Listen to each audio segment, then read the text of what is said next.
The funding for this video is provided by the amazing members of my Patreon. Also contributions from viewers like you. Thank you. Yeah, I started from PBS Kids. What you gonna do? Fight me?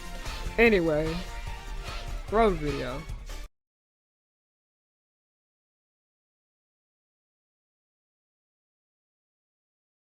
Okay, so recently I was watching Tiffany Ferg's new video, and it was talking about the subject of how like a lot of former child stars have been profiting off of the fact that they were a child star. And it was a moment in the video that had me thinking, because it reminded me of this post I remember went viral years ago, like probably 10 years ago, and it was talking about the actor who played Beans on Even Stevens. Now, if you don't know what Even Stevens is, it's basically like a show about like a white family. It's honestly white excellence, if you ask me. One of my favorite kind of sitcoms that has come from Disney Channel. It aged pretty well for the most part. There was a character in the show that a lot of people simply remember because he was the quirky character of the series, and his name was Beans.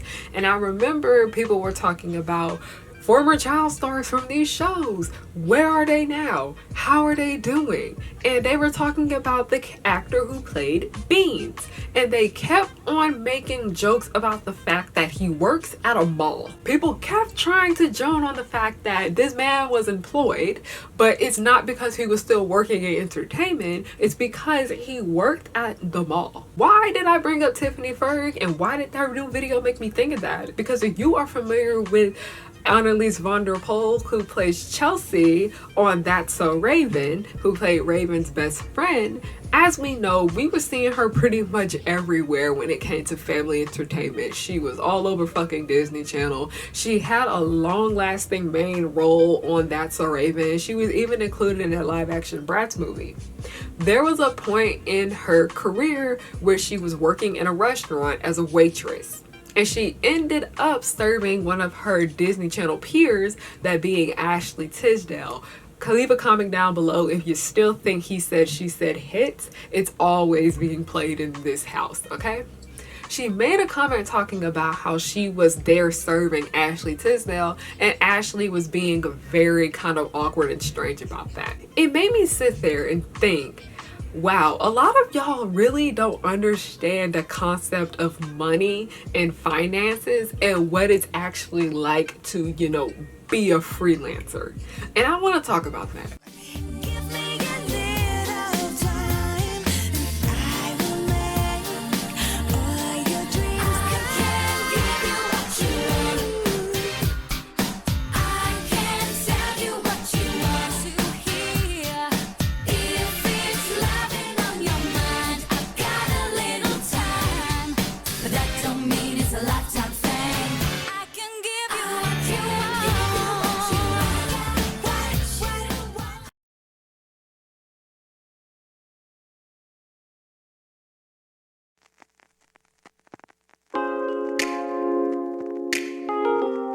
Hey y'all, it's Harriana, and I'm back with another video. Hi, hello, how are you doing? My name is Harriana, and welcome to or welcome back to the pirate ship, also known as Harry Hook's pirate ship. I am the captain. You are not my first mate, and I've got no first mate because you want to know why. Bring your ear closer to the speaker so you can hear me clearly. Nobody's worthy of being the first mate, but hi, hello, how are you doing? My name is Harriana, and I like to make content based on nostalgia and family and children's entertainment and all the issues that I find within those spaces. Now, on today's episode of Disney December, I want to talk a bit more about this, how a lot of people are talking about how a lot of these former child stars are jobless now and whatnot. And I want to talk a bit about how people have this false image of what it's like to be a fucking Disney Channel star, and being a Disney Channel star will not make you rich. I used to hate when people would say, oh my god, I wish my parents forced me to be a child star and I'll be well off and this and that and the third. Baby, let's actually sit here and talk about that, because just because you were a child star does not mean you are going to be well off. It's not guaranteed. While a lot of child stars are very much well off, and I'd say Miley Cyrus is one of those, because she was so fucking rich after Hannah Montana ended. She took a year off work and whatnot, and she was still pretty okay when it came to finances. when it comes to that, I'd say that out of the 100% of child stars, I'd say only about 10% of them are the ones that are like never have to work another fucking day in their life. I feel like this can go for content creators too, because a lot of people that I am aware of that used to like make big videos and shit like that, they went back to go work regular jobs. Like after like, you know, the hype kind of died down with their channel or whatnot, where they just simply didn't want to fucking do it anymore, they went and, you know, started working other places. Because you want to know what you do when you need money, you go to work. And it reminded me of this entire thing that was pissing me off, because it was a former Disney Channel star. Her name is Giovanni Samuels, and I actually had the pleasure of meeting her this past summer because she was doing autographs at a convention that I went to, and she was so freaking sweet. Actually, I was fangirl. I'm not even fucking joking. I don't necessarily fangirl over people, but she was literally one of my favorite parts of my childhood. Her episodes of The Sweet Life of Zack and Cody were my favorite, even though I do have my critiques with the way her character was written on that show. Super duper talented woman. I literally know all her lines word for word from Bring It On, All or Nothing, the Bring It On movie with Solange Knowles and Francia Ariza and Hayden Panettiere, my favorite movie of the bunch. She was talking about her frustrations with why, you know, there needed to be an actor strike going on, why SAG-AFTRA was on strike, and she had mentioned something talking about how even though she is working her ass off all the time, she still is broke. She still needs money. She's still doing what she needs to do to bring in that income. She basically got on here and said, hey, just because I'm famous, just because I was on your favorite childhood show, does not necessarily mean that I'm wealthy. That does not necessarily mean that I have money. Because I remember there was another situation that happened with one of the former Cosby Show stars. He played one of the kids on the show, and people were like being fucking rude to him because they noticed that he was working at Trader Joe's. And mind you, this happened at the time period of when, like, you know, they took the Cosby Show off air, because y'all know why.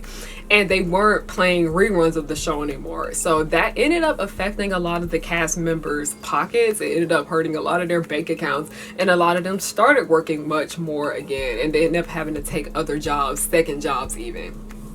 He was simply just in Trader Joe's bagging up groceries and whatnot to, you know, provide for his family, and he ended up getting clowned for it on the damn internet. It was actually really fucking annoying, but that just kind of like made me think of like the bigger issue, because these people were in our faces growing up and we are familiar with what they look like, we have this false idea of what a celebrity is, because people think that if somebody is a celebrity, they are automatically rich. And no, I'm gonna go ahead and say this, a lot of people who are celebrities, they don't even keep their own money. They most likely have like $0 in their fucking bank account. Their management probably keeps all their money for them, and they use that shit to, you know, okay, you're gonna wear this on the red carpet, okay, you're gonna go to this event, you're going to do this and that, the third. A lot of these people are fucking broke, but because their management keeps all their damn money, they want to give up this facade that they are wealthy. And it gets frustrating, because I remember that entire situation when we was dragging Sydney Sweeney, and she was talking about how actors don't get residuals no more and this and that and the third. But when I actually sat there and looked at how much money Sydney Sweeney actually made, on top of the fact that she brought like a $3 million house, I was like, you're fine. You're actually very well off. You just have poor spending habits. Okay, hi, editing me. I want to go in a little bit more detail about this comment I made about Sydney Sweeney just now. Someone had mentioned this, and it basically summed up exactly how I was feeling, but I couldn't find the words to say it. When Sydney Sweeney was getting up here talking about how she can't afford to take a break with her career, mind you, Sydney Sweeney is very much booked and busy. When she said that shit, that meant that she could no longer afford the lifestyle that she wants to live. We always see this girl on the red carpet wearing designer clothing. Like I said, she literally bought like a very expensive fucking house. Sydney Sweeney is not broke. The main reason that she constantly feels like she has to take on so much work is because she wants to afford this lavish, luxurious lifestyle. Like, you know, the lifestyles of the rich and the famous. That's exactly what she wants. And that's part of the reason why a lot of celebrities often overwork themselves, taking on a lot more than they know they can handle. And it's not even them taking on more than they can handle, just having a job right after a job after a job after a job. Is because they just want to continue to be as rich as possible. It's actually kind of unethical, I'd say, and this is part of the reason why so many celebrities do turn to drugs, because they are constantly working, because they constantly want to keep up this rich person facade that they present. And when I say that a lot of people don't seem to understand the concept of money, I'm gonna go ahead and sit here and tell you now, $10,000 will go by faster than you think. It most definitely will go through faster than you think, because you know we have this thing called bills. You have to eat and shit like that. And while I'll go ahead and sit here and say that a lot of celebrities are very, you know, poor when it comes to their money, because I'm pretty sure it was 2 Chainz, the rapper. It was some rapper, I'm gonna be sure of it, but they had made $2 million and they like blew that shit so fast. And I was like, I'm sorry, $2 million should not go that fucking fast. You most definitely would have been okay for a long time if you actually used that money wise. But I'm talking about when it comes to, you know, former child stars and shit like that. A lot of them do make this living off of residuals. On top of the fact that a lot of people don't seem to understand that these people were forced to work at a really young age. Like, you know, babies should not be working. And I know that there is a lot that goes up for debate when it comes to a lot of these former child stars, you know, making like, you know, YouTube channels, over here starting up podcasts, getting on TikTok and whatnot, basically milking their fame from when they were younger. And listen, let's just go ahead and say this. Acting and the business of it, or just working in the entertainment industry as a whole, let me tell you something. You need to learn how to do something else when it comes to working in the entertainment industry, because if the only thing you want to do in this industry is act, you're gonna be in a world of hurt, because most of the shit that you audition for, you're not gonna get. I'm gonna go ahead and say that I have auditioned for so many fucking things in my life, so many things, and the things that you have seen me got, those were like, you know, for every 10 things that I audition for, I'll probably get one of those things, or I'll probably get a callback, and then I might not hear back from that. That's just the nature of this business. And if you're just constantly auditioning, and not necessarily having the skill set to go and do other things, you're gonna be in a world of hurt when it comes to working here. People don't seem to understand that actors are pretty much freelancers, and while they may get a lot of money for working on one day at a TV show, that money is most definitely gonna go by quick. Okay, let's say that you ended up booking a role and you got paid $8,000 for that one role. That sounds pretty good. That sounds decent. But then guess what? What if that's the only role that you booked for the year? What is that the only role that you booked for half a year? Y'all see the problem? Y'all see the dilemma? That is why when I have gotten on set and when I was working on Legacies and I was sitting and talking to the makeup department and I was talking to the costume department, this and that and the third, I was like wanting to get information on what it was like to have that kind of job. And I was even doing that shit with the PAs too, like actually sitting there talking. I was talking to extras casting just as well.